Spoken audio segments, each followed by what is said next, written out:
ప్రభువును రక్షకుడైన యేసుక్రీస్తు నామమున మీ అందరికీ వందనాలు.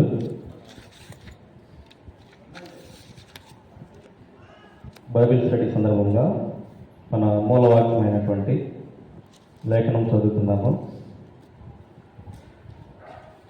2వ దినవృత్తాంతంలో 2వ అధ్యాయము 15వ వచనం అందరం కలిసి చదువుకుందాం.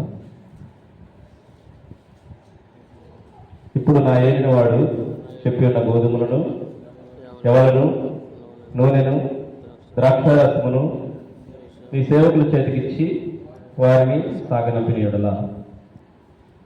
మరొక వాక్యం చదువుతున్నాం. యోహాను సువార్త 15వ అధ్యాయము 2వ వచనం. నాలో ఫలింపని ప్రతి తీగను ఆయన తీసి పారవేయును, ఫలించు ప్రతి తీగ మరి ఎక్కువగా ఫలింపవలనని దానిలోని పనికిరాని తీగలను తీసివేయును. 5వ వచనం కూడా చదువుకుందాం. ద్రాక్షవల్లిని నేను, తీగలు మీరు. ఎవడు నా యందు నిలిచి ఉండునో, నేను ఎవరి యందు నిలిచి ఉండునో వాడు బహుగా ఫలించును. ప్రార్థన చేసుకుందాం. ప్రార్థన.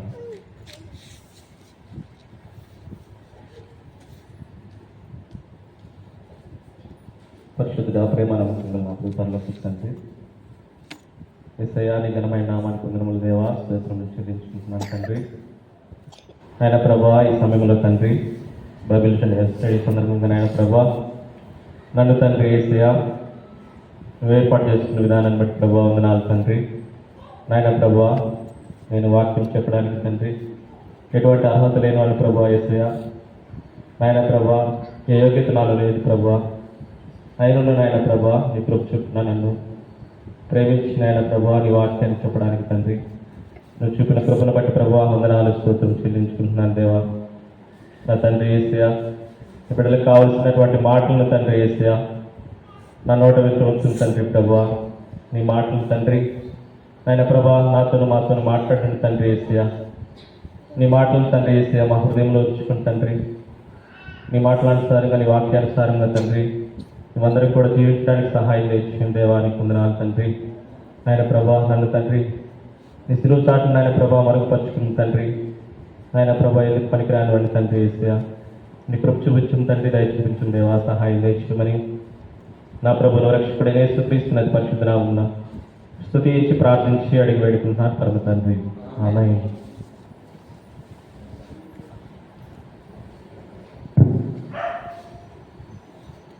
ఇక్కడ మనం చదివినటువంటి వాక్యంలో యోహాను సువార్త 15వ అధ్యాయము 2వ వచనంలో మనము చదివిన వాక్యంలో ఫలించు ప్రతి తీగ అని ఒక పదం ఉంది. అలాగే ఫలింపని తీగ ఉంది, ఫలించు తీగ ఉంది. అలాగే 5వ వచనంలో కూడా బహుగా ఫలించు తీగ ఉంటుంది అనమాట. ఇక్కడ లేఖనంలో ఫలింపుని తీగ, ఫలించు తీగ, బహుగా ఫలించు తీగ అని 3 భాగాలుగా మనం విడగొట్టుకుంటే ఇక్కడ తీగ ఉంది. అంటే తీగ ఫలిస్తుందా, తీగ ఫలిస్తుందా? మరి ఏంటి అక్కడ దేని గురించి రాయబడింది? మనం అక్కడ తీగ ప్లేస్లో మనము పండును పెట్టుకున్నట్లయితే పండు ఫలిస్తుంది. అంటే ఇక్కడ మనము ప్రతి బైబిల్ స్టడీలో కూడా మనము ద్రాక్షారసం గురించి మనము ధ్యానిస్తున్నాం కాబట్టి ఇక్కడ మనము ద్రాక్ష పండును పెట్టుకున్నట్లయితే ఫలింపని ద్రాక్ష, ఫలించు ద్రాక్ష, బహుగా ఫలించు ద్రాక్ష అని 3 భాగాలుగా మనము విడగొట్టుకున్నాం. మరి ఇక్కడ మనం కొంతమందిని చూస్తున్నాము. ఫలింపని ద్రాక్ష అంటే ఏంటంటే ఒకప్పుడు దేవునిలో ఉండి దేవునికి నమ్మకంగా ఉండి ఆయన మాటలు అనుసారంగా జీవించి కొన్ని కారణాల వల్ల చచ్చిపోయిన వారుగా ఉంటారు. వాళ్ళు ఎవరు? ఫలింపని ద్రాక్షగా మిగిలిపోతారు అనమాట. అలాంటి వారిని చూద్దాము. రెండవదిగా ఫలించు ద్రాక్ష అంటే ఒకప్పుడు దేవుడు అంటే తెలియదు, అంటే దేవుడిలో ఉండకుండా దేవుడిని తెలుసుకున్న తర్వాత వాళ్ళు ఫలించే వారిగా ఉంటారు. అదొక సమూహం, అదొక పార్ట్, అదొక భాగం చూసుకుందాం. మూడవదిగా బహుగా ఫలించు ద్రాక్ష అంటే వీళ్ళు దేవుని ఎడలో ఉండి ఎలాంటి పాపం చేయకుండా దేవుని నామానికి మహిమకరంగా జీవించేటటువంటి వ్యక్తులు అనమాట. అంటే ఎలాంటి తప్పుదములు లేకుండా, ఎలాంటి పాపం లోటు కాకుండా ఉండి బహుగా ఫలించేటటువంటి వ్యక్తులు. అలాంటి వ్యక్తుల్ని మనం చూస్తున్నాం. ఫస్ట్ ఆఫ్ ఆల్ మనము ఏంటంటే ఫలింపని ద్రాక్షలో సంబంధించి దాన్ని మొదటి వ్యక్తిగా మనం చూసుకున్నాము. అంటే వీళ్ళు ఎవరు? ఒకప్పుడు దేవుడిలో ఉండి కొన్ని కారణాల చేత తప్పిపోయిన వారు అనమాట వీళ్ళు. ఫలింపని ద్రాక్ష అంటే దేవుడిలో ఉండి కూడా కొంతవరకు నడుచుకొని కొన్ని తప్పుదముల చేత, కొన్ని కారణాల చేత తప్పిపోయిన వారు. వాళ్ళల్లో ఒకరిని చూసుకుందాము. ఆదికాండము 1వ అధ్యాయము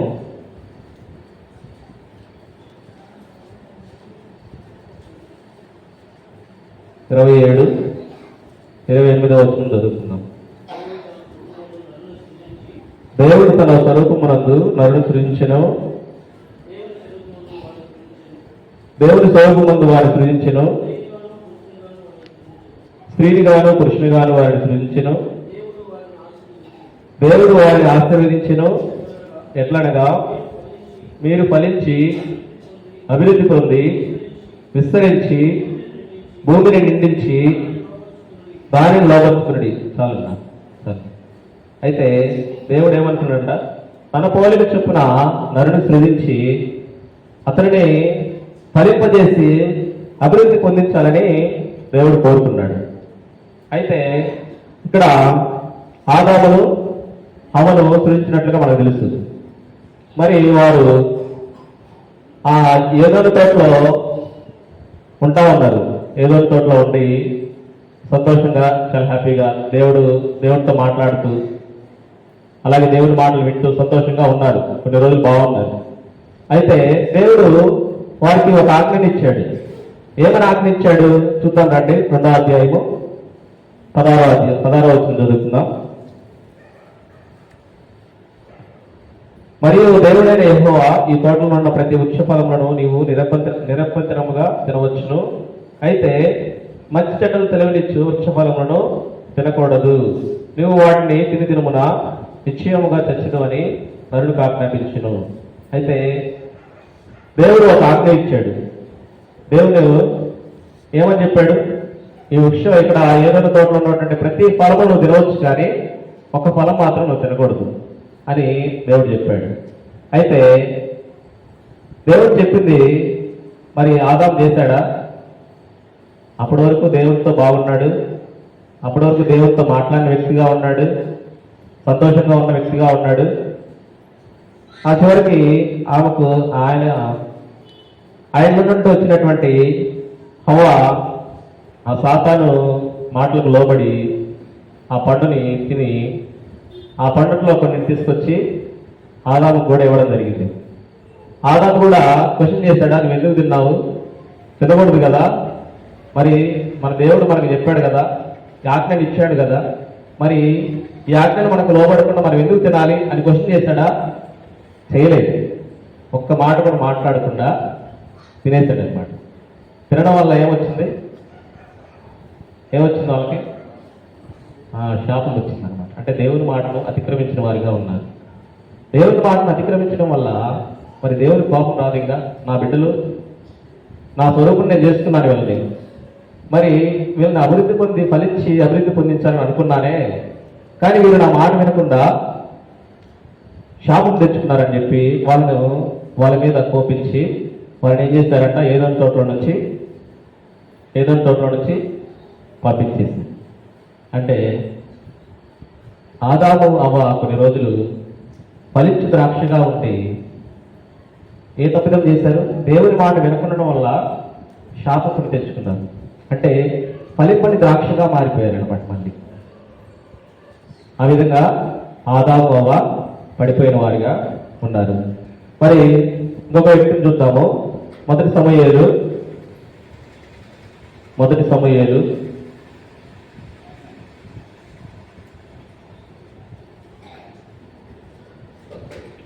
9వ అధ్యాయము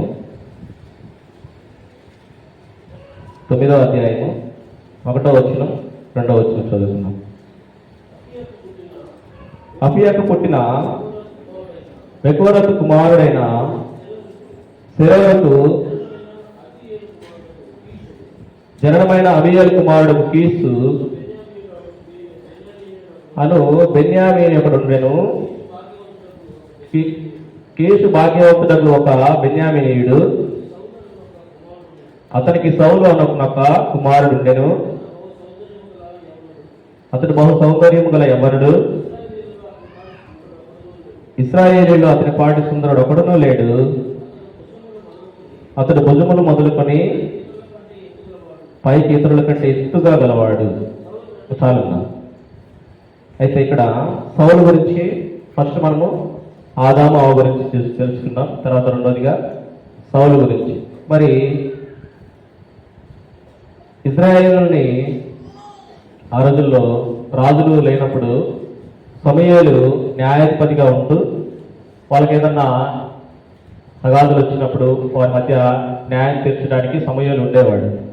ఆ తర్వాత సమూయేలు తర్వాత అతని కుమారులను అతడు నియమించాడు అనమాట. సమూయేలు నియమించితే మరి సమూయేలు యథార్థంగా ఉన్నటువంటి వ్యక్తి, ఎటువంటి పాపం చేయనటువంటి వ్యక్తి, యథార్థంగా దేవుడికి భయపడే వ్యక్తి అనమాట.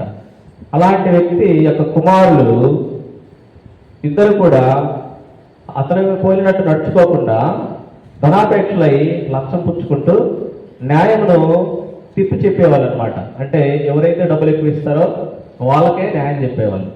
అలాంటి వ్యక్తులు ఉన్నప్పుడు ఆ ఇశ్రాయేలీయులు ఏం చేశారంటే, నీ కుమారులు నీ వలే యథార్థవంతులు కారు, కాబట్టి మాకొక రాజును నియమించుము అని సమూయేలు దగ్గర ఆ ఇశ్రాయేలు అందరూ కూడా అడుగుతారు.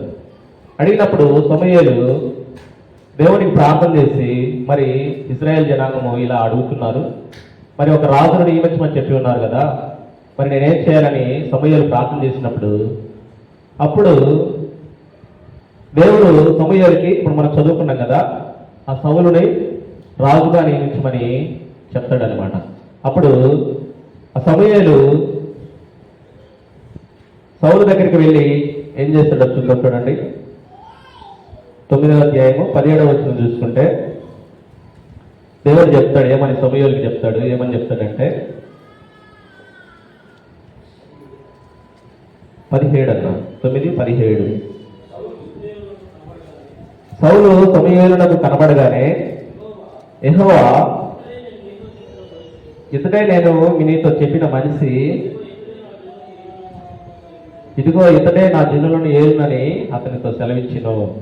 అయితే దేవుడు చెప్పాడనమాట, సరే ఆ ఇద్దరు బదులు ఆ న్యాయాధిపతులు వద్దు, వీళ్ళకి రాజు నియమించని చెప్పేసి సౌలుని రాజుగా నియమించమని చెప్పేసి సమూయేలుకి చెప్తాడనమాట. సమూయేలుకి చెప్పి అప్పుడు సమూయేలు చూసి అతన్ని అభిషేకించడం జరిగింది. 10వ అధ్యాయంలో 1వ వచనం చూసుకుంటాం మనం.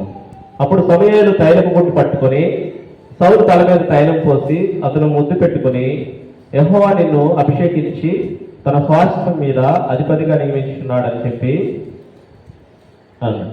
అంటే సమూయేలు ఏం చేశాడు, ఇంకా దేవుని పేరిట అతన్ని అభిషేకించి అతని రాజుగా నియమించడం జరిగింది. అయితే ఇంకా సౌలు కూడా ఫస్ట్లో ఎలా ఉండేవాడు, దేవుని అంటే రోషంగా బతికేవాడు, దేవుని మాట వినేవాడు, దేవుని ఆత్మ కూడా సౌలు మీద ఉండేది. ఈ విధంగా ఉన్నటువంటి వ్యక్తి, ఈ విధంగా ఫలించినటువంటి వ్యక్తి దేవుడు ఇతనికి కూడా ఒక ఆజ్ఞనిచ్చాడు. మనము ఆదాము హవ్వకి ఒక ఆజ్ఞ ఇచ్చాడు కదా, వాళ్ళిద్దరు తప్పారు. అలాగే సౌలుకు కూడా ఒక ఆజ్ఞ ఇచ్చాడు అనమాట. ఆ ఆజ్ఞ చూద్దాం రండి, ఏమిచ్చాడు అనేది. 15వ అధ్యాయము, మొదటి సమూయేలు 15వ అధ్యాయము 3వ వచనం చదువుకుంటే, కాబట్టి నువ్వు పోయి కనికరింపక అమాలేకీయులను హతము చేయొచ్చు, పురుషులనేమి స్త్రీలనేమి బాలులనేమి, పసిపిల్లలనేమి, ఎద్దులనేమి, గొర్రెలనేమి, ఒంటెలనేమి, గార్ధబొమ్మలనేమి అన్నిటినీ హతము చేసి వారికి కలిగినదంతా బొత్తిగా పాడు చేసి అమాలేకీయులను నిర్మూలం చేయమని చెప్పాను. ఏం చెప్పాడంట? అమాలేకుల దగ్గరికి వెళ్ళి, అంటే వాళ్ళ మీద యుద్ధం చేసి వాళ్ళందరినీ కూడా నిర్మూలం చేయమని, అంటే సంహరించమని చెప్పాడు. చెప్తే ఇక్కడ సౌలు దేవుని మాట వినాలి కదా. దేవుని మాట వినకుండా ఇతరేం చేశాడు చూద్దాం చూడండి. 7వ వచనం చదువుకుందాం. దాంట్లోనే 15వ అధ్యాయంలోనే, తర్వాత సౌలు అమాలేకీయులను హవీలా నుండి ఐగుప్తు దేశం మార్గం నుండి సూరు వరకు తరిమి హతము చేసి అమాలేకీయుల రాజైన అగగును ప్రాణముతో పట్టుకుని జనులందరినీ కత్తి చేత నిర్మూలం చేసెను. సౌలును జనులను కూడి అగగును గొర్రెలలోను, ఎడ్లలోను, క్రొవ్విన గొర్రెపిల్లలు మొదలైన వాటిలోను మంచి వాటిని నిర్మూలం చేయక కడగా నుంచి పనికిరాని నీచ పశువులన్నింటినీ నిర్మూలం చేసిరి. ఏం చేశాడట? దేవుడు ఏం చెప్పాడు? అన్నింటినీ కూడా నిర్మూలం చేయమని చెప్పాడు. అన్నింటినీ నిర్మూలం చేయండి, రాజును కూడా చంపేయండి అని చెప్పాడు. అయితే సౌలు ఏం చేశాడు? మంచి వాటినన్నింటిని పక్కన పెట్టి ఏదైతే జబ్బుతో ఉంటాయో నీచ పశువులనంటే అనారోగ్యంగా ఉంటే వాటన్నింటిని కూడా చంపేశాడు అనమాట. అంటే ఇప్పుడు దేవుని మాట విన్నట్ట? దేవుని మాట విన్నట్ట కాదు. దేవుని మాట వినకుండా దేవుని దృష్టికి దేవుని ఆజ్ఞను అతిక్రమించిన వాడిగా ఉన్నాడు. మరి దేవుని మాటను అతిక్రమించినప్పుడు అప్పుడు వెంటనే దేవుడు సమూయేలుతో మాట్లాడతాడు అనమాట. ఏమని మాట్లాడుతుందో చూడండి. ఇక్కడ 11 అదే అధ్యాయంలో 15వ అధ్యాయంలోనే 11వ వచనం చూద్దాం. సౌలు నన్ను అనుసరింపక వెనుక తీసి నా ఆజ్ఞలను గైకొనకపోయాను కనుక అతనిని రాజుగా నిర్ణయించినందుకు నేను పశ్చాత్తాపడుతున్నాను. చాలన్న. ఏమంటాడు? దేవుడేమంటాడు? దేవుడే సౌలుని ఏర్పాటు చేశాడు. దేవుడే చెప్పాడు కదా, సౌలుని ఏర్పాటు చేసుకున్నాడు కదా. కానీ మళ్ళీ దేవుడు ఏమంటున్నాడు? దేన్ని బట్టి? సౌలు మాట వినని కారణం బట్టి దేవుని మాటను అతిక్రమించాడు కాబట్టి దేవుడు పశ్చాత్తాపడ్డాడంట. ఎన్నిసార్లు పశ్చాత్తాపడ్డాడు చూద్దాం. ఇంకోసారి కూడా ఉంటుంది పశ్చాత్తాపడ్డాడు అనేది. అదే అధ్యాయంలోనే 35వ వచనంలో కూడా చూడండి. లాస్ట్ చదువుదాం. లాస్ట్ వచనం.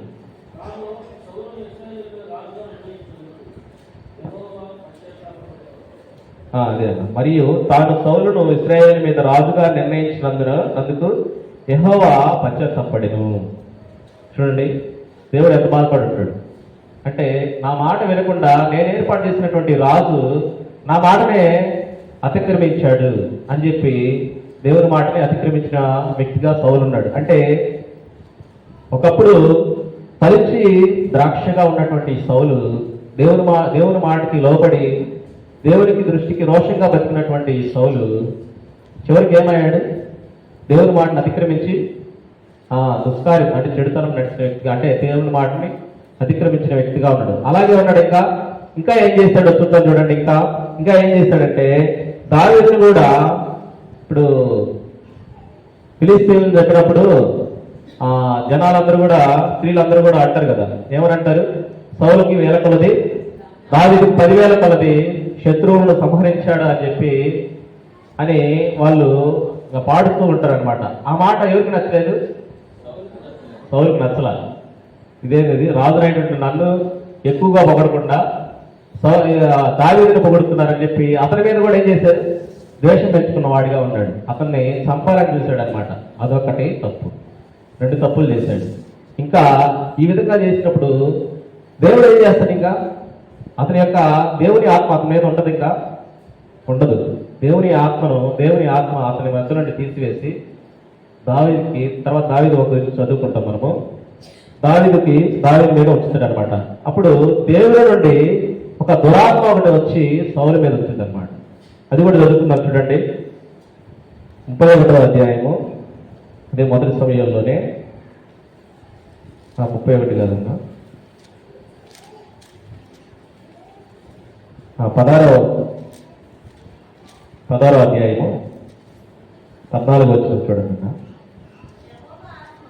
యెహోవా ఆత్మ సౌలును విడిచిపోయి యెహోవా యొద్ద నుండి దురాత్మ ఒకటి వచ్చి అతని వెరిపింపగా చాలా. అయితే యెహోవా ఆత్మ పోయి ఏం ఆత్మ వచ్చిందంట? దురాత్మ వచ్చిందంట. దేవునికి విరోధంగా ఉంటే ఏమొస్తుంది? ఇంకా దురాత్మే వచ్చింది. అంటే ఇక్కడ చివరికి ఈ సౌలు ఏ విధంగా చనిపోయాడు తెలుసు మనందరికీ. ఎలా చనిపోయాడు? తన కత్తి అతనే పడిపోయి తన కత్తి మీద తనే చనిపోవడం జరిగింది.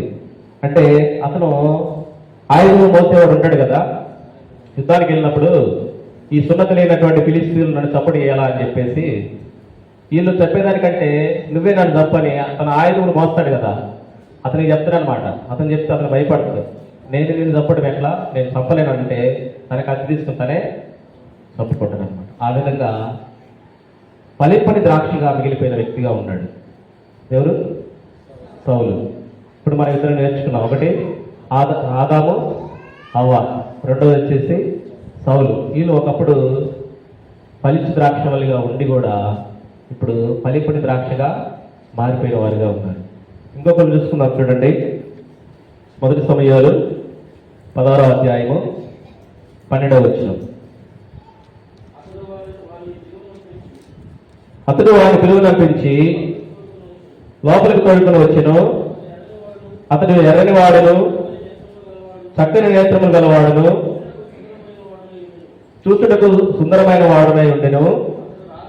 అతడు రాగానే నేను కోరుకున్నవాడు ఇతడే, నీవు లేచి వారిని అభిషేకించమని యెహోవా సెలవీయగా పరువుడు సమూయేలు తైలపు కొమ్మును తీసి వారి సహోదరుల ఎదుట వారికి అభిషేకం చేసెను. నాటి నుండి యెహోవా ఆత్మ దావీదు మీదకి బలముగా వచ్చెను. చాలు. నెక్స్ట్ మనం మూడో వ్యక్తిగా ఎవరు తీసుకుంటున్నాం? దావీదుని తీసుకుంటున్నాం. దావీదు కూడా దేవుని పట్ల ఎంత శ్రద్ధ తోటి ఎంత యథార్థంగా ఉండేవాడు. ఫస్ట్ అంటే దేవుడు అంటే అతనికి పిచ్చి అనమాట. నా దేవుడు నాకున్నాడు అంటే అతను ఏం చేసినా కానీ ముందు దేవుడికి ప్రార్థన చేసే వ్యక్తి. అలాంటి వ్యక్తి కూడా ఒక్క విషయంలో పడిపోయిన వ్యక్తిగా ఉన్నాడు. అది కూడా మనకు తెలుసు ఏ విషయం అనేది కూడా. అయితే మరి దావీదు ఇంత రోషం కలిగి బాగా దేవుడి దృష్టిలో మంచి యథార్థవంతుడిగా ఉండి ఫలించి ద్రాక్షగా ఉండి ఇంత ఉన్నటువంటి వ్యక్తి కూడా మరి ఒకానొక సమయంలో పడిపోయిన వ్యక్తిగా ఉన్నాడని మనం చూస్తాం. చూద్దాం చూడండి. అది 2వ సమూయేలు 11వ అధ్యాయము. 2వ సమూయేలు 11వ అధ్యాయము 2వ వచనం. ఒకానొక దినమున ప్రొద్దుకు వేళ దావీదు పడక మీద నుండి లేచి రాజనగరి మిద్దె మీద నడుచు పైనుండి చూస్తుండగా స్నానం చేయ ఒక స్త్రీ కనబడెను. ఆమె బహు సౌందర్యవతి అయి ఉండిట చూచి దావీదు దాని సమాచారం తెలుసుకున్నకై ఒక దూతను పంపెను. అతడు వచ్చి ఆమె ఏలియాము కుమార్తెయు హిత్తీయుడకు ఊరియాకు భార్యనై బత్షెబా అని తెలియజేయగా. ఈ విషయం అని మనకు తెలిసి ఇవన్నీ కూడా. అంటే అందరూ యుద్ధానికి వెళ్తే దావీదు ఏం చేశాడంట? యుద్ధానికి వెళ్ళినప్పుడు రాజు అయి ఉండి కనీసం ఏం చేయాలి? ప్రార్థనలు చేయాలి. మరి నా జనులందరూ కూడా వెళ్ళారు, యుద్ధానికి వెళ్ళారు, మరి వాళ్ళకి గెలుపు ఇవ్వండి, విజయాన్ని దయచేయమని ప్రార్థన చేయాలి. ప్రార్థన కూడా చేయకుండా ఏం చేశాడంట? నిద్రపోయి లేచి మిద్ది మీదకి ఎక్కాడు. మిద్ది మీదకి ఎక్కినాడు సైలెంట్గా ఉన్నాడా? ఏం చేశాడు? దిక్కులు చూసి ఆమెను ఎవరో చూశారు, బత్షెబా చూసి మోహించి ఆమెతో పాపం చేసిన వ్యక్తిగా ఉన్నాడు. అదొక్కటే చేసింది. ఇంకా బత్షెబా ఒక్కటే పాపం చేశాడా? ఇంకో పాపం కూడా చేశాడు. ఏం చేశాడు? ఊరియా చూడు, ఊరియా చాలా యథార్థవంతుడు. చూడండి, నువ్వు ఇంటికెళ్ళి నువ్వు యుద్ధం చేసి వచ్చావు కదా, ఇంటికెళ్ళి ప్రశాంతంగా తిని పడుకుని ఉదయం రమ్మని చెప్పాడు. కానీ ఊరియా వెళ్ళాడా? వెళ్ళలేదు. మన దేవుని మనసు ఇక్కడ ఉంటే నేను ఆ ఇంటికి వెళ్ళి నేను తినేసి నిద్రపోతే నాకేం వస్తుంది అని ఆలోచించాడు ఊరియా. కానీ దావీదు ఆలోచించాడా? దేవుని మనసు ఉంది, అయినా కానీ ఆలోచించకుండా నిద్రపోయి లేచి పాపం చేసిన వ్యక్తిగా ఉన్నాడు. అలాగే ఊరియాని కూడా మధ్యాహ్నం దాపించి అతనికి చెప్తాడు కదా, అతను సైన్యాధిపతి యోవాబు ఉన్నాడు కదా, అతనికి చెప్తాడు ఇతన్ని ఎట్లాగైనా యుద్ధానికి తీసుకెళ్ళి మొదటి వరుసలో ఉంచి చంపించేయి అని చెప్తాడు. లేక ఒక ఉత్తరం కూడా రాస్తాడు అనమాట. ఎవరి చేత పంపిస్తున్న ఉత్తరం కూడా ఊరియా చేతనే పంపిస్తాడు. కనీసం ఊరియా చదువుకున్నవాడైతే అప్పటికి చదివేవాడు. అంటే నా రాజు నా వాడిలో ఎట్లా క్రూరంగా ప్రవర్తించాడా అని చూశాడా? కానీ ఊరియా యథార్థవంతుడు. అయినప్పటికీ ఊరియా వెళ్ళి యోవాబుకి ఇస్తే యోవాబు ఏం చేశాడు? ముందు వరుసలో వచ్చి అతను మద్యం తాపించిన మత్తులో ఉంటాడు కాబట్టి యుద్ధం చేయలేక అతను చనిపోయాడు, వాడు ఉంటాడు. ఇప్పుడు ఎవరు చంపించినట్టు? దావీదే చంపించినట్టు. అంటే దేవుని దృష్టికి దావీదు 2 పాపములు చేశాడు. పశ్చిమాతో శైలించిన ఒక పాపము, అతను ఆమె యొక్క భర్త అయినటువంటి ఊరియాని కూడా చంపించడం జరిగింది. అది 2వ పాపం. మరి ఈ పాపమును బట్టి మరి దేవుడు ఊరుకుంటాడా? దేవుడు అస్సలు ఊరుకుంటాడు. ఆ పాత నిబంధన గ్రంథంలో దేవుడు అస్సలు ఊరుకున్నాడు. అసలు చిన్న పాపం జరిగినా కానీ ఖచ్చితంగా అతను మొత్తడమో లేకపోతే సాతానికి అప్పగించడమో లేకపోతే మరణించడమో ఏదో జరగాలి. అయితే మరి దావీదును బట్టి దేవుడు ఎలా బాధపడ్డాడో చూద్దాం. చూడండి, 2 సమూయేలు 12వ అధ్యాయము 9వ వచనం చూస్తాం. 11వ అధ్యాయము 27వ వచనం చదవండి ఒకసారి. 11:27 2 సమూయేలు. అంగలార్పు కాలము తీరిన తర్వాత దావీదు దూతలను పంపి ఆమెను తన నగరికి తెప్పించుకొనగా ఆమె అతనికి భార్య అయి అతనికి ఒక కుమారుని కనెను. అయితే దావీదు చేసినది యెహోవా దృష్టికి దుష్కార్యంగా ఉండెను. ఎట్లా ఉందంట? మంచిగా ఉందా? దుష్కార్యం అంటే పాపం చేశాడు కాబట్టి ఇంకో వచ్చిన చూద్దాం. చూడండి, 12వ అధ్యాయం 9వ వచనంలో చూద్దాం. నీవు యెహోవా మాటను తృణీకరించి ఆయన దృష్టికి చెడుతనం చేస్తేవేమి, హిత్తీయుడకు ఊరియాను కత్తి చేత చంపించి అతని భార్యను నీకు భార్యగా అదునట్లుగా నీవు పట్టుకుని ఉన్నావు. అమోనీయుల చేత నీవు అతను చంపించినవి కదా. చాలన్నా చూడండి, అంటే 2 పాపములు చేయబట్టి ఒకప్పుడు బాగా ఫలించి ద్రాక్షగా ఉన్నటువంటి దావీదు ఈ 2 పాపములు చేయడం వల్ల ఫలిపతిని ద్రాక్షగా మారిపోయాడు. ఇంకా అతడు అప్పటి నుంచి ఇక ప్రశాంతంగా ఉంటాడా? దావీదు ప్రశాంతంగా ఉన్నాడు. ఇంకా అప్పటి నుంచి కష్టాలు మొదలైనవి. ఏమైంది ఆ తర్వాత? మన అరుందని కూడా చెప్తుంటారు మనకి బైబిల్ స్టడీలో, దావీదు కుమారుడే అమ్నోను తామారుని తామార్ని చెడిపాడని తన చెల్లినైనటువంటి తెలిపారని చెప్పారు. అలాగే ఇంకా తర్వాత అబ్షలోం కూడా అతను తరపడము, ఈ విధంగా తన ఇల్లు అంటే దేవుడు ఎవరిని రేపాడు చూడండి. 12వ అధ్యాయము 11వ వచనం చూస్తే 11వ వచనం చూడండి. నా మాట ఆలకించుము,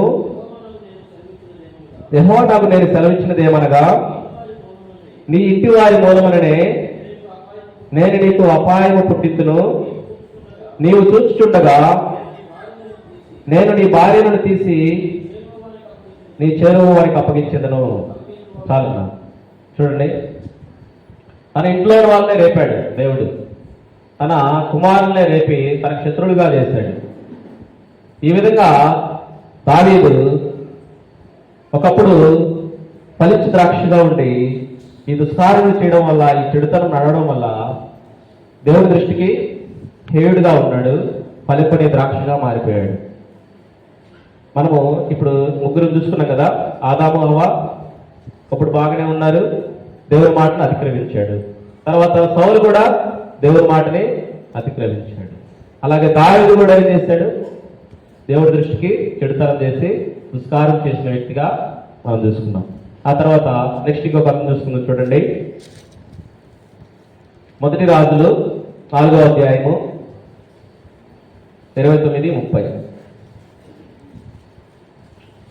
4వ అధ్యాయము 29వ వచనం చదువుతున్నాం.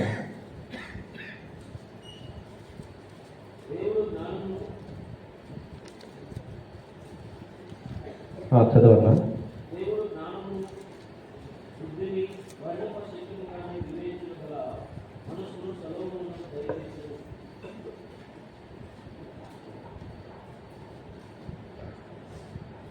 దేవుడు జ్ఞానమును బుద్ధిని వర్ణింప శక్యము గాని వివేచన గల మనస్సును సొలొమోనుకు దయచేసిన కనుక సొలొమోనుకు కలిగిన జ్ఞానము తూర్పు దేశస్థుల జ్ఞానము కంటెను ఐగుప్తుల జ్ఞానమంతటి కంటెను అధికమై ఉండెను. ఇక్కడ ఈ సొలొమోను ఎవరు? దావీదు కుమారుడే.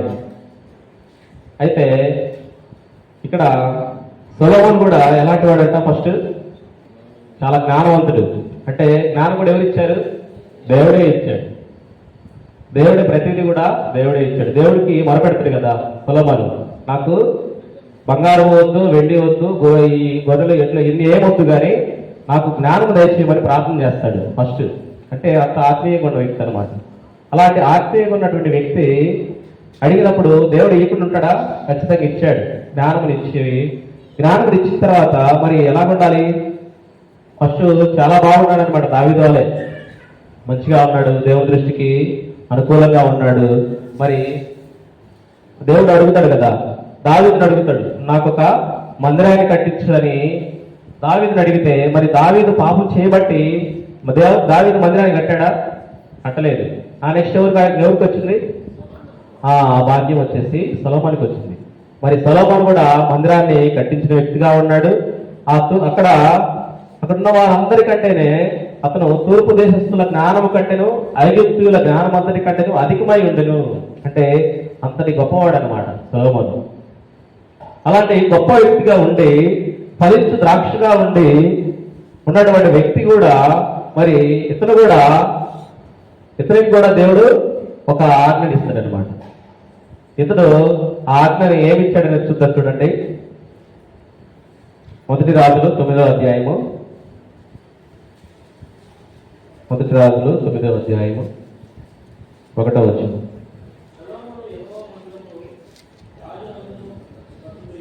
అన్న నిమిషం అన్న, అది మందిరం కట్టేది అయిపోతే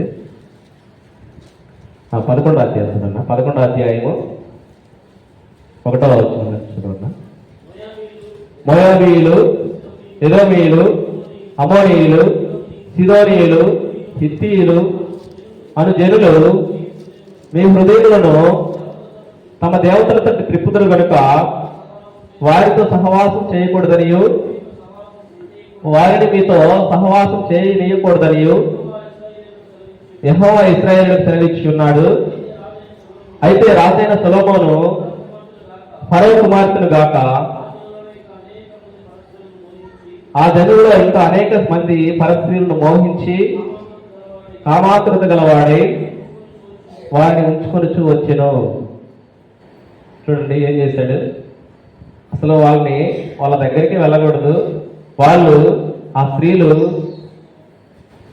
పురుషులను మార్చివేసి తమ దేవతల తట్టు వారు హృదయాన్ని తిప్పుతారు అని దేవుడికి తెలిసి ముందే జాగ్రత్త పడండి అని దేవుడు చెప్తాడు అనమాట. చెప్పినా కూడా మరి సొలొమోను విన్నాడా? వినలేదు. ఎలాంటి కలిగిన వ్యక్తి అనమాట? కామాతురత గలవాడై వారిని ఉంచుకొని వచ్చిన. ఎంతమంది ఉన్నారండి ఇతనికి భార్యలు? 700 మంది భార్యలు, 300 మంది ఉపపత్నులు. చూడండి, అంటే ఇంత జ్ఞానం కలిగిన వ్యక్తి ఫస్ట్లో ఇంతటి దేవుడికి మహిమకరంగా ఉన్నటువంటి వ్యక్తి, దేవునిలో ఫలించి ద్రాక్షవల్లిగా ఉన్నటువంటి వ్యక్తి ఎలా పడిపోయాడంట? దేవుని మాటను అనుసరించకుండా, దేవుని మాటను వినకుండా కామాతురత గలవాడై చాలా తప్పు చేసిన వ్యక్తిగా, పాపం చేసిన వ్యక్తిగా ఉన్నాడు. మరి దీనికి కూడా మరి దేవుడు ఏమంటాడు చూద్దాం చూడండి. 1 రాజులు 11వ అధ్యాయము 9, 10 వచ్చిన రోజు. ఇశ్రాయేలు దేవుడైన యెహోవా అతనికి 2 మార్లు ప్రత్యక్షమై నీవు ఇతర దేవతలను వెంబడింపవలదని అతనికి ఆజ్ఞాపించినాను. సొలొమోను హృదయము ఆయన వద్ద నుండి తొలగిపోయాను. యెహోవా తనకిచ్చిన ఆజ్ఞను అతడు గైకొనకపోగా యెహోవా అతని మీద కోపగించి చాలునా. చూడండి, యెహోవా 2 సార్లు చెప్పాడట, నువ్వు చేస్తున్నది తప్పు, ఇలా చేయకూడదు అని చెప్పినా కానీ మరి అతను విన్నాడా? వినలేదు. వినకుండా ఏం చేశాడు? ఆయనను దేవుడు చెప్తున్నా కానీ అన్ని దేవతల్ని పూజించే వ్యక్తిగా ఉన్నాడు. అన్ని దేవతలు పూజించి ఇంకేమైపోతాం లాస్ట్కి? దేవుడు ఏం చేస్తా ఊరుకుంటాడా? ఇప్పుడు దావీదు పాపం చేస్తే దావీదు కుమారుల్నే విరోధంగా లేపాడు. అలాంటిది ఇప్పుడు సొలొమోను కూడా పాపం చేశాడు. చేసినటువంటి వ్యక్తిని ఇంకా ఇతనికి కూడా వేరే వాళ్ళు ఇంకా చాలా మంది ఉన్నారు. వాళ్ళలో కొంతమంది అతనికి ఏదో వీడిన హదదు, ఇంకా సొలొమోను సేవకుడైనటువంటి యరొబాము, వీళ్ళందరూ కూడా ఇంకా చాలా మంది ఉన్నారు. వాళ్ళందరూ కూడా సొలొమోనుకి విరోధంగా లేచిన వాళ్ళుగా ఉన్నారు. విరోధంగా లేచి అతన్ని సంపాదన చూశారనమాట. అంటే మొదటిగా ఫలించు ద్రాక్షగా ఉన్నటువంటి సొలొమోను కూడా దేవుడు ఇచ్చినటువంటి మాటను అనుసరించకుండా పడిపోయిన వ్యక్తిగా మారి ఫలింపని ద్రాక్షగా మారిపోయాడు. ఈ విధంగా ఫలింపని ద్రాక్ష అని నలుగురు గురించి మనం నేర్చుకున్నాం. ఒకటో ఎవరెవరు? ఆదాము, హవ్వ దేవుని మాటను వినలేదు. రెండోది సౌలు కూడా దేవుని మాటను వినకుండా ఫలింపని ద్రాక్షగా మారిపోయాడు. మూడోది దావీదు చాలా ప్రియుడు అనమాట, దేవునికి చాలా ఇష్టం. అలాంటిది దావీదు కూడా పడిపోయి పాపం చేసిన వ్యక్తిగా ఉన్నాడు. తర్వాత నాలుగోది సొలొమోను అంత జ్ఞానవంతుడైనటువంటి కూడా అతను కూడా పడిపోయి ఫలింపని ద్రాక్షగా మారిపోయిన వ్యక్తిగా ఉన్నాడు. ఇప్పుడు ఒక గ్రూప్ అనమాట, ఇదొక పార్ట్. అంటే ఫలింపని ద్రాక్షలు అందరూ కూడా. నెక్స్ట్ ఫలించు ద్రాక్షలు. మనం 3 భాగాలు అని చెప్పుకున్నాగా, ఫలింపని ద్రాక్ష, ఫలించు ద్రాక్ష, బహుగా ఫలించు ద్రాక్ష. ఇప్పుడు రెండోదిగా ఫలించు ద్రాక్ష. ఫలించు ద్రాక్ష అంటే మొదట వీళ్ళు ఫలింపని ద్రాక్షగా ఉండి దేవుడిని తెలుసుకున్న తర్వాత ఫలించి దేవుని నామానికి మహిమకరంగా జీవించిన వ్యక్తులు అనమాట వీళ్ళు. ఎవరండి? మొదట దేవుడిని తెలుసుకోకుండా ఉండి ఫలింపని ద్రాక్షగా ఉండి దేవుడిని తెలుసుకున్న తర్వాత ఫలించిన ద్రాక్ష వాళ్ళుగా మారినటువంటి వ్యక్తులు. వాళ్ళలో మొదటి వ్యక్తిని చూద్దాము. ఆదికాండము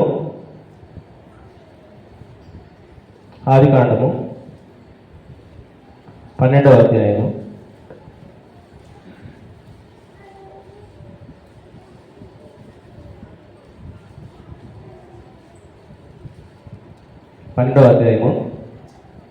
1-2. యెహోవా నీవు లేచి నీ దేశము నుండి, నీ బంధువుల యొద్ద నుండి, నీ తండ్రి ఇంటి నుండి బయలుదేరి నేను నీకు చూపించే దేశంలోకి వెళ్ళము.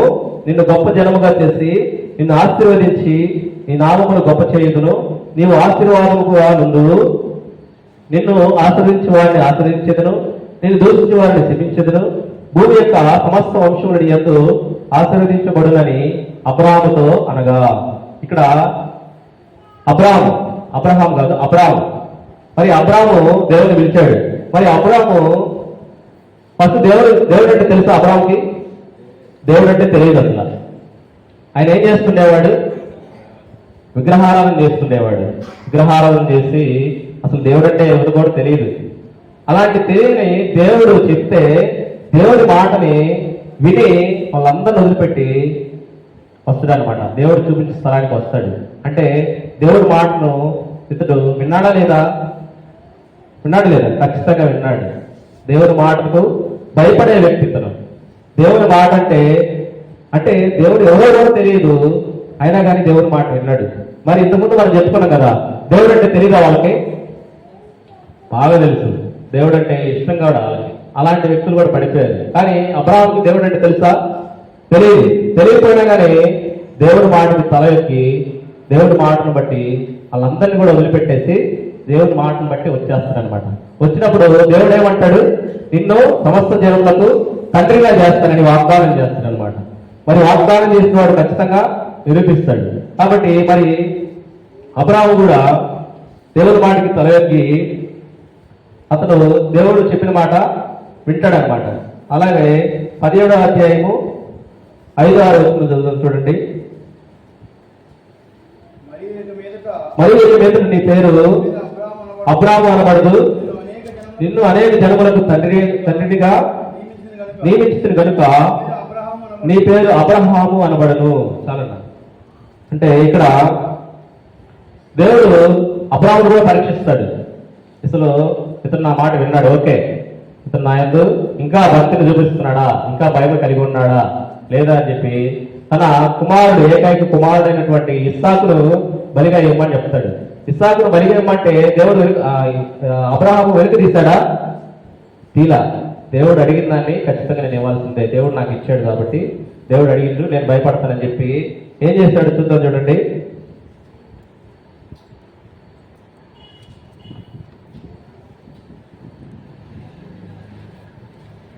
22వ అధ్యాయము 10వ వచనం. అప్పుడు అబ్రహాము తన కుమారుడు వధించుటకు తన చెయ్యి చాపి కత్తి పట్టుకొనగా యెహోవా దూత పరలోకము నుండి అబ్రహామా అబ్రహామా అని అతను పిలిచెను. అందుకు అతడు చిత్తం ప్రభువా అనెను. అప్పుడు ఆయన ఆ చిన్నవాడి మీద చేయి వేయకము, అతను ఏమీ చేయకము, నీకు ఒక్కడై ఉన్న నీ కుమారుడు నాకు వెనుక తీయలేదు కనుక నీవు దేవునికి భయపడవాడు అని ఇందువలన నాకు కనబడుతున్నది నేను. ఇప్పుడు అబ్రహాము కుమారుడు కోసం ఎన్ని రోజుల నుంచి చూస్తున్నారు? కనీసం 100 సంవత్సరాలు. 100 సంవత్సరాలకి లేక ఒక కుమారుడు పుడితే ఆ కుమారుడు కూడా దేవుడు ఏమడిగాడట, నాకు బలిగా అర్పించమని చెప్పాడట. బలిగా అర్పించమంట. అప్పుడు అబ్రహాము కనీసం తన మనసులో అనుకున్నాడా? తన మనసులో దేవుని దూషించాడా? దూషించలేదు. మన మనసులో కూడా దేవుని దూషించకుండా దేవునికి భయపడి దేవునికి బలి అర్పించాలని అతని కుమారుని తీసుకెళ్తే అప్పుడు ఏమంటాడు దేవుడు, నీవు నాకు భయపడుతున్నావు, ఇందుని బట్టి నేను నిన్ను నమ్ముచున్నాను. అప్పుడు దేవుడు కూడా అంటాడు, అబ్రహాము నన్ను నమ్మాడు, నన్ను మీద విశ్వాసం ఇచ్చాడు కాబట్టి అతడు నీతిమంతుడు అని దేవుడు కూడా చెప్తాడు. అంటే ఒకప్పుడు ఫలింపని ద్రాక్షగా ఉన్నటువంటి అబ్రహాము ఇప్పుడు ఎలా ఉన్నాడు? ఫలించు ద్రాక్షగా మారాడు అనమాట. ఎలా మారాడు? ఫలించేటటువంటి ద్రాక్షగా మారినటువంటి వ్యక్తిగా చూసాం. ఇతని పేరు ఫస్ట్ ఏంటి? అబ్రాహాము. ఇప్పుడు ఎలా మార్చాడు? అబ్రహాముగా మార్చాడు. అంటే జనములకు, అంటే జనాలందరికీ కూడా తండ్రిగా నియమించిన దేవుడు అనమాట. అలాగే రెండో వ్యక్తిని చూస్తున్నాము. ఆదికాండము 25, 26వ వచనం. తర్వాత అతని సహోదరుడు బయటకు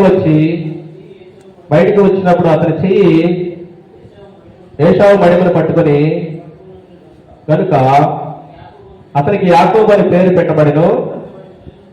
చాలన్నా. చూడండి, ఇక్కడ రెండో వ్యక్తి ఎవరు? యాకోబు. యాకోబు అనే పేరుకి అర్థమేంటి? మోసగాడని మనకు తెలుసు. అంటే అతను పుట్టుకతోనే అతన్ని అన్నను మడవ పట్టుకొని పుట్టాడు కాబట్టి అతనికి ఏమని చెప్పారు? మోసగాడని పేరు అనమాట. అయితే ఎలా మోసం చేశాడు? ఏం చేశాడంటే మనకు తెలిసిన విషయం అవన్నీ కూడా. ఏశావు తన అన్నని తన జ్యేష్ఠత్వం అమ్మివేయడం కోసం అతను కలగూర వంటకాలు చేసి పెడితే అప్పుడు ఏశావు ఏం చేస్తాడు? తన జ్యేష్ఠత్వాన్ని యాకోబుకి అమ్మివేస్తాడు అనమాట. అలాగే ఇంకా ఏం చేశాడు? ఏశావుకు రావాల్సినటువంటి ఆశీర్వాదాన్ని యాకోబు ఏం చేశాడు? మోసపుచ్చి ఇతనికి దక్కించుకున్న వాడిగా ఉన్నాడు. అంటే మెయిన్ కారణం ఎవరు? తన తల్లి. ఆయన తల్లి చేసిన ఆ తర్వాత ఇతను కూడా అనాలి కదా. ఇప్పుడు నాకంటే పెద్దవాడు నా అన్న ఉన్నాడు, ఏషా ఉన్నాడు, మరి అతనికి కదా కావాల్సిన ఆశీర్వాదం, నాకంటే అతని కదా ముందు పుట్టింది, మరి నాకు ఎట్లా కావాలి, నన్ను దేవుడు ఎలా చూస్తాడు అని ఆలోచించాలి కదా. ఆలోచించాడా? ఆలోచించలేదు. ఆలోచించకుండా ఏం చేశాడు? ఆశీర్వాదాన్ని తనకే కావాలనుకుని చెప్పి ఇంకా ఈ విధంగా ఏషావుని మోసం చేసిన వ్యక్తిగా ఉన్నాడు. అంటే అప్పుడు అతను ఫలించాడు అతను యాకోబు ఫలించాడా? ఫలింపని ద్రాక్షగా ఉన్నాడు. ఫలింపని ద్రాక్షగా ఉండి ఆ తర్వాత ఏషావు తనను చంపాలని చూసినప్పుడు వెంటనే యాకోబు ఎక్కడికి వెళ్ళాడు? పద్దనరాముకి వెళ్ళిపోయాడు. పద్దనరాములో తన తల్లి యొక్క సహోదరుడు లాబాను ఉన్నాడు కదా, లాబాను దగ్గరికి వెళ్ళాడు. వెళ్ళి ఇక్కడ ఇస్సాకు చెప్తాడు, ఇక్కడ కనానీయులను ఎవరిని కూడా నువ్వు వివాహం చేసుకోకూడదు, పద్దనరాములో నీ యొక్క తల్లి యొక్క సోదరుడు లాబాను ఉంటాడు, అతని దగ్గరికి వెళ్ళు, అతను నీకు వివాహం చేస్తాడని చెప్తే అక్కడికి వెళ్ళి ఎన్ని సంవత్సరాలు ఉన్నాడు యాకోబు? ఎన్ని సంవత్సరాలు ఉన్నాడు? ఎన్ని సంవత్సరాలు? 20 సంవత్సరాలు.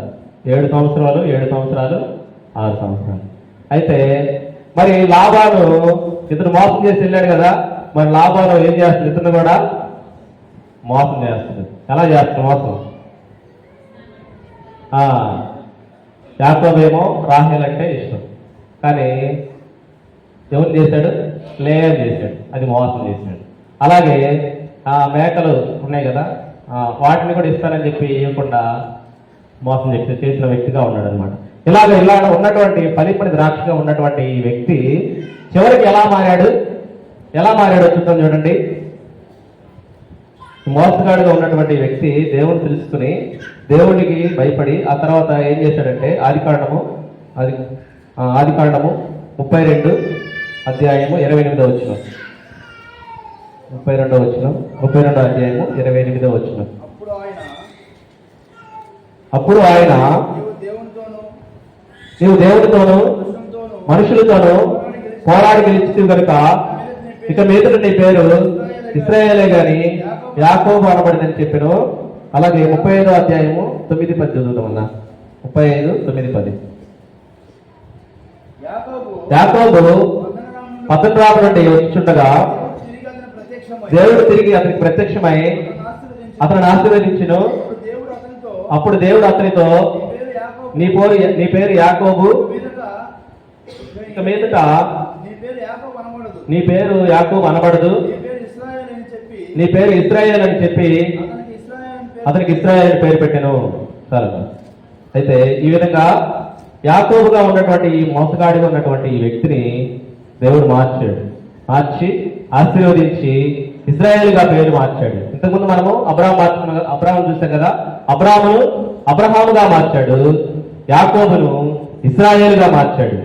అంటే ఒకప్పుడు వీళ్ళు ఫలింపని ద్రాక్షగా ఉన్నటువంటి వీరిని ఫలించు ద్రాక్షలుగా మార్చినటువంటి దేవుడు అన్నమాట. ఇలాగా ఫలించు ద్రాక్షలుగా అబ్రహామును యాకోబును చూసుకున్నాం కదా. అలాగే మూడో వ్యక్తిని చూసుకుందాము. అపోస్తుల కార్యములు 8వ అధ్యాయము. అపోస్తుల కార్యములు 8వ అధ్యాయము 3వ వచనం. సౌలైతే ఇంటింటా వచ్చి 3 అన్న. సౌలైతే ఇంటింటా వచ్చి పురుషులను స్త్రీలను ఈడ్చుకొని పోయి చెరసాలలో వేయించి సంఘమును పాడు చేసిండెను. ఉంచాలన్న. ఇంకా 9:1-2. 9వ అధ్యాయం 1-2. సౌలు ఇంకను ప్రభువు యొక్క శిష్యులను బెదిరించుటయోను హత్య చేయుటయోను తనకు ప్రాణాధారమైనట్టు ప్రధాన యాజకుని వద్దకు వెళ్ళి ఈ మార్గమందున్న పురుషులనైనను స్త్రీలనైనను కనుగొని ఎడల వారిని బంధించి యెరూషలేముకు తీసుకుని వచ్చుటకు దమస్కులోని సమాజంలో వారికి పత్రికలు ఇమ్మని అడిగారు. చూడండి, ఇక్కడ మనము సౌలును చూద్దాం. అంటే ఈ సౌలు ఏం చేస్తుండేవాడు? దేవుని ప్రజల్ని హింసిస్తూ వారిని చంపుతూ ఉండే వ్యక్తి అనమాట. అంటే ఇతడు దేవుడు తెలుసుకోలేదు, ఫలింపని ద్రాక్షగా ఉన్నాడు. ఫలింపని ద్రాక్షగా ఉంటే అప్పుడు దేవుడు ఏం చేస్తాడు? ఇతన్ని ఏర్పాటు చేసుకుంటాడు. ఇతను అన్ని జనాంగాలకు వెళ్ళి స్వార్థను ప్రకటించుటకు నా సాధనమై నేను ఏర్పాటు చేసుకున్నానని అంటాడు.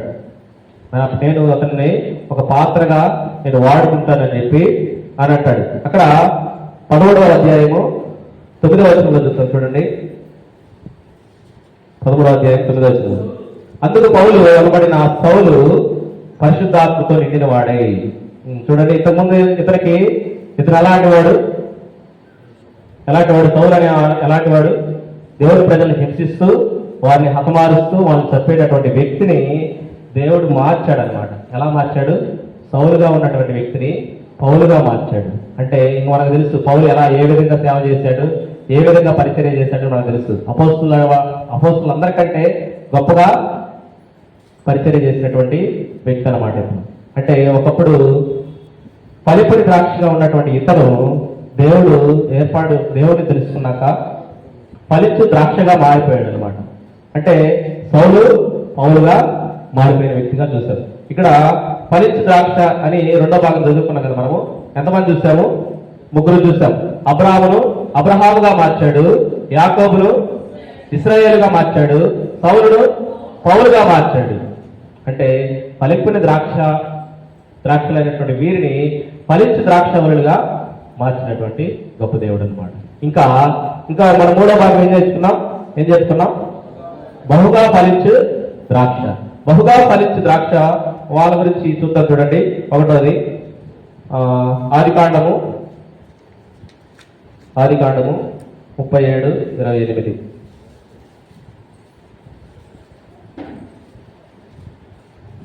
విద్యానీయులైన వర్తకులు 37:28. విద్యానీయులైన వర్తకులు ఆ మీదుగా వెలుచుండగా వారు ఆ గుంటలో నుండి యోసేపును పైకి తీసి ఆ ఇశ్మాయేలుకు 20 తులముల వెండికి అతనిని అమ్మివేసిరి. ఇక్కడ మనం యోసేపును చూసుకున్నట్లయితే టైం తక్కువ ఉంది కాబట్టి మొత్తం నేను రిఫరెన్స్ చూపించిన ఇంకా మొత్తం చెప్తాను. నేను యోసేపు అసలు ఎంత కష్టాల నుండి వెళ్ళాడు తెలుసు మనందరికీ. యోసేపేమో తన అన్నల్ని ప్రేమించేవాడు, కానీ అతను ప్రేమించేవాడా? ప్రేమించరు. అతన్ని చంపాలని చూశారనమాట. ఎవరు కమ్మేశారు? 20 తులముల వెండి నాణ్యములకు 20 తులముల వెండికి ఇస్మాయిలు కమ్మేశారు. ఇస్మాయిలు తీసుకెళ్ళి ఎక్కడ ఎవరికి ఇచ్చారు? పొర ఇంటికి వెళ్ళి ఆ పొతిఫరుకి అమ్మివేశారు. మరి అక్కడ కూడా యోసేపు దేవుడికి మహిమకరంగానే ఉన్నాడు, కానీ ఎక్కడ కూడా పాపం చేయకుండా ఉన్నాడు, ఎక్కడ కూడా తప్పిపోలేదు అసలు. అంటే అక్కడ పొతిఫర్ భార్య కూడా ఆయన్ను తప్పు చేయాలని చూసినా కూడా మరి యోసేపు నేను ఇంతటి దుష్కార్యం చేసి దేవుడి దృష్టికి చెడుతనం చేస్తానా అని ఆమెతో అంటాడు. అసలు నేను చేయడానికి నా దేవుడికి ఇష్టం లేదు కాబట్టి నేను చేయను అని చెప్పేసి అని అంటే మరి ఆమె ఏం చేసింది? పొతిఫర్ చెప్పింది అనమాట. చెప్పినప్పుడు ఏం చేస్తాడు? యోసేపుని తీసుకెళ్లి జైల్లో వేస్తాడు. జైల్లో కూడా అక్కడ ఇద్దరు వస్తారు మళ్ళీ. ఏది? పక్షికారుల అధిపతి, పానగాయకుల అధిపతి వస్తారు. వచ్చి వాళ్ళకు కళ్ళకి దర్శనం చెప్పేవాళ్ళుగా ఉన్నాడు యోసేపు. చెప్తే మరి వీళ్ళు పక్షికారుల అధిపతి చనిపోతాడు, పానగాయకుల అధిపతి నువ్వు మళ్ళీ వెళ్ళి నువ్వు రాజు యొక్క సేవ చేస్తావు అని చెప్తాడు. నువ్వు అక్కడికి వెళ్ళినప్పుడు నన్ను జ్ఞాపకం చేసుకో, రాజుకి నా గురించి చెప్పు, నన్ను ఈ జైలు నుంచి విడిపించమని చెప్తే అప్పుడు పానగాయకుల అధిపతి చెప్పాడా? చెప్పడు, మర్చిపోతాడు అనమాట. అంటే అయినా కానీ యోసేపు ఇంత శ్రమలు వచ్చినా కానీ యోసేపు దేవుని వదిలిపెట్టాడా? వదిలిపెట్టలా. ఎక్కడ కూడా చచ్చిపోవాలి. మన బైబిల్లో చూసుకుంటే యోసేపు ఎక్కడ కూడా చచ్చిపోయిన వ్యక్తిగా ఉన్నాడు. అంటే ఇతను మనం ఎలా చూసుకోవచ్చు? ఇంకా బహుగా ఫలించే ద్రాక్షగా మనం చూసుకోవచ్చు, అవునా కదా? ఇంకోటి ఇంకా చూడండి, యోగుడు కూడా చూసుకుందాం. చదవతులే, టైం అయిపోయింది. యోగుడు కూడా చూసుకుంటే యోగుడు ఎలాంటి వ్యక్తి? దేవుడికి భయపడేవాడు, యథార్థవంతుడు, చెడుతనమును విసర్జించిన వాడు, దేవుని ఎంత భయభక్తులు కలిగిన వ్యక్తిగా ఉన్నాడు. మరి ఇతను కూడా సాతాను ఎంతో ఇతన్ని చాలా ఒత్తింది. అయినా కానీ దేవుని నామను అవమానపరిచాడా? అవమానపరచలేదు. ఇంకా ఏం చేసింది? వాళ్ళ ఆవిడ ఏముంది? దేవుని గురించి చచ్చిపోరాదు అని అన్నదనమాట. అప్పుడు ఏమన్నాడు యోగు?